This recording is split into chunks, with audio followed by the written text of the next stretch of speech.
E aí, cara, o que acontece? A BlackRock ontem comprou 3.950 bitcoins, agora ela tem um total de 706 mil, e se continuar nesse ritmo, até o final desse ano a gente pode se aproximar de 900 ou até mesmo 1 milhão, né, de bitcoins. BlackRock já está com 706 mil e se aproximando dos 1 milhão de unidades de Bitcoin. É realmente incrível aqui o quanto que a BlackRock acumulou Bitcoin nesses últimos 18 meses, desde que os ETFs de Bitcoin foram lançados. Só para você ter uma ideia, Chaka, o governo dos Estados Unidos ele adicionou 400 bilhões à sua dívida em apenas 2 dias, desde o dia 3, que foi aprovado ali o novo teto de gastos. O novo teto não, porque não tem mais teto, né? Desde o governo Biden, o teto já não existe, né? Então, meus amigos, eu tenho falado isso, que a impressora de dinheiro, ela está sendo ligada. Eu já estou sentindo aqui o cheirinho da fumaça da impressora de dinheiro, né? E, cara, se o Fed cortar a taxa de juros agora em julho, meu amigo, ninguém segura esse trem. Ninguém para esse trem. E aí, o que a gente está vendo aqui? Ah, Yuri, mas qual é a fonte? A fonte está aqui, ó. Números. Contra dados não há argumento. Então, argumentou-se. Desde que o teto da dívida ele foi aumentado em 3 de julho, a dívida dos Estados Unidos aumentou 410 bilhões em 2 dias. E tá aqui, tá vendo aqui, ó? Total debt rises 410 billion today. Tá vendo aqui os números aqui subindo, a diferença daqui do dia 3 do 7 para o dia 8, a diferença que a gente encontra aqui de crescimento. Então isso ocorre depois que o Tesouro dos Estados Unidos encerrou medidas extraordinárias, elevando o teto da dívida para 5 trilhões, Chaka. Estamos no meio da maior crise de dívida de todos os tempos nos Estados Unidos. E, consequentemente, a galera está vendo que essa dívida está ficando impagável e o que os bilionários, o que os ricaços estão fazendo? Eles estão migrando para o Bitcoin, migrando para o ouro. Porque, meu amigo, esse aumento da dívida americana, essa impressão de dinheiro, ela só vai fazer uma coisa. O que ela vai fazer? Inflação e desvalorização do dinheiro. É o dólar cada vez mais perdendo poder de compra. E se você já entendeu essa brincadeira, sabe que é o lugar para você se proteger.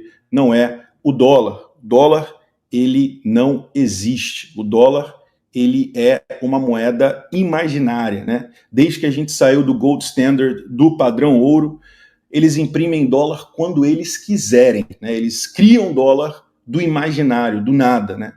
Eu sei que a visão da Tradeiros ela é bem mais assim, pé no chão quanto a valorizações e tal, mas Chaka, eu digo para você, cara, para mim, Bitcoin é minha poupança, cara.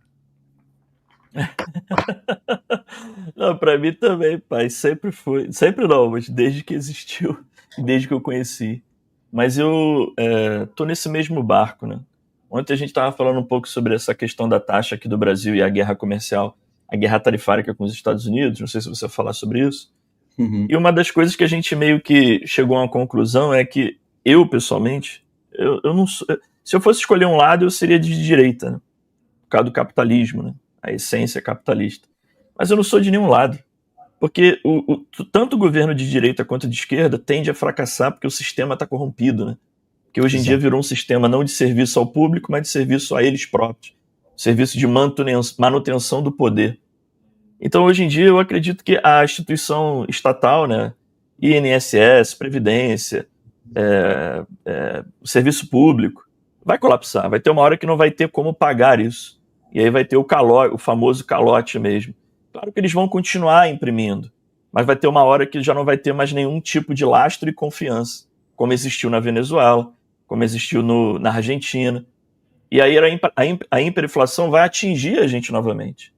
Uma coisa seria estranha acontecer nos Estados Unidos. Se acontecer nos Estados Unidos, seria uma quebradeira generalizada e global, né? Eu estava vivo e vivi a hiperinflação aqui do Brasil. Eu lembro como foi. Não tinha comida nas prateleiras dos mercados. Era muito difícil. A gente consegue viver. Ninguém morre por causa disso. Porque sempre tem. Só que, cara, de manhã era um preço, meio-dia era outro e à tarde era outro. E faltando coisas, porque ninguém queria mais produzir nenhum trabalho com medo de tomar calote. E isso está afetando todo mundo. Só que hoje a gente tem uma saída. Antigamente era relógio de ouro, joias, quadros. Aí tu esconde aquilo e mete o pé e vende. Hoje em dia é o Bitcoin, né? Então, eu não quero previdência social. Não quero. Se um dia eles me oferecerem, eu renuncio. Eu falei, não quero. Eu não quero ter nem o desgosto de saber que eu sou mantido por esse dinheiro maldito. Porque isso ali para mim é um dinheiro maldito. Eu odeio a previdência social. Mas eu quero viver simplesmente dos lucros que a gente conseguiu através da confiança que a gente tem no Bitcoin. Né? Eu sou igual a vocês, pô. É isso aí. Só que eu trado. A gente treina também, só que eu sou mais do swingão, né? Eu sou mais do swing. Não, mas tu tá com a gente também. Tu tá com a gente. Eu sei que tu tá com a gente. Ninguém precisa saber, mas tu tá com a gente. Só que eu sei que vocês têm uma reserva realmente que vocês nem olham e ficam ali segurando. Eu acho correto também. Eu acho saudável. Melhor do que ter na Previdência, né, mano? Tu tem Previdência? Cara, eu vou te ser sincero. Eu aqui nos Estados Unidos, quando eu vim pela primeira vez a trabalho, eu pagava o imposto de renda direitinho, pegava o income tax. No Brasil eu faço a declaração, mas eu não invisto na Previdência, não. Eu só declaro minhas empresas, né? Faço ali o pagamento dos meus impostos no Brasil. Não, mas aí não... Imposto mas Previdência Social, assim, pagar para a cadernetinha. Eu pagava a cadernetinha na época que a gente estava no sistema, né? Autonomia, né? Autonomia. Lembra que a gente pegava aquela caderneta ali? Pagava, né? Autônomo, né? Autônomo. Porque antigamente não tinha como é que é? Microempresário individual, né? Uma coisa dessa. Aí as pessoas tinham que pagar o carnê-leão autônomo, né? Pessoas eram autônomas. Eu comecei assim também. Mas depois eu renunciei e nunca mais olhei.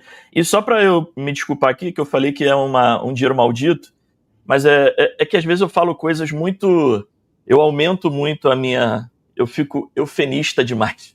Só que não é maldito. É que é um dinheiro de sistema, de uma coisa enganadora.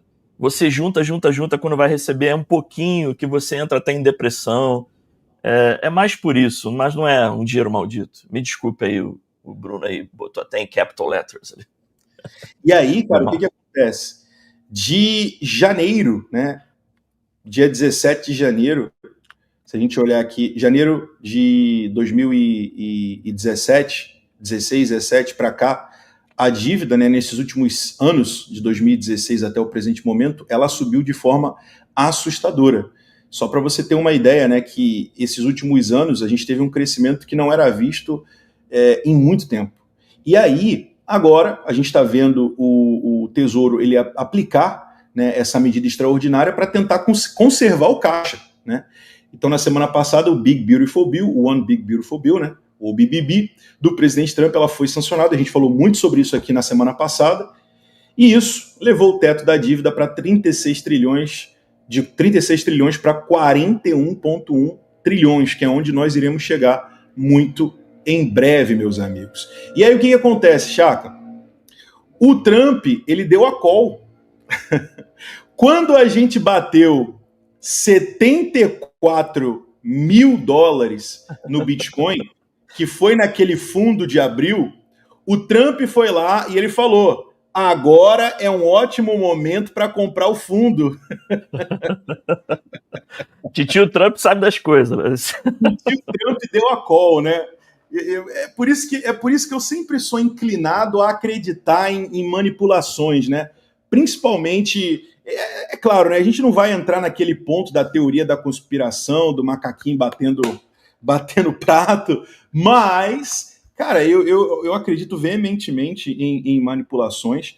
E, cara, isso aqui que o Trump fez, cara, só não enxerga quem não quer. No fundo, exatamente no fundo do Bitcoin, em abril, na guerra, no ápice da guerra comercial, faltando um dia para ele anunciar um acordo comercial, ele vem e me lança: esse é um ótimo momento para comprar o fundo.